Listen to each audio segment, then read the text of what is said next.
कसम है हमें अपने ताजा लहू की, कसम जिंदगी की, कसम आबरू की, घर अपना किसी को जलाने न देंगे, वतन पर कभी आंच आने न देंगे।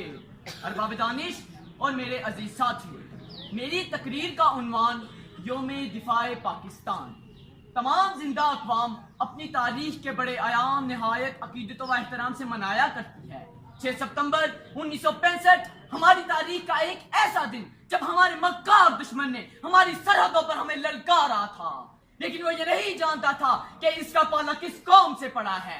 बजाय इसके कि लोग खौफजदा होते, वो हकीकत हाल जानने के लिए सरहदों की जानिब उठ दौड़े। इस मौके पर इस वक्त के सदर मोहम्मद अयूब खान की गर्जदार आवाज रेडियो पाकिस्तान पर गूंजी और इन्होंने कौम से खिताब करते हुए कहा, दुश्मन ये नहीं जानता इसने किस कौम को ललकारा है, हम अल्लाह के सिपाही हैं।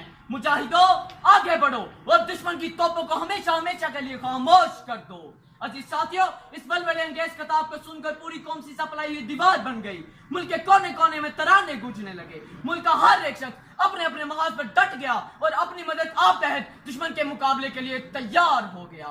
हर दिन में एक ही जज्बा मौजूद था, अल्लाह की रहमत का साया, तौहीद का परचम लहराया। ऐ मर्दे मुजाहिद जाग जरा, अब वक्त शहादत है।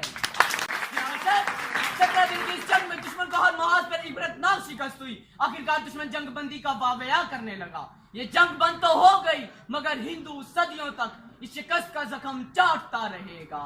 ऐ वतन हम है तेरी शम्मा की परवानों में, ऐ वतन हम है तेरी शम्मा की परवानों में, जिंदगी होश में है, जोश है ईमानों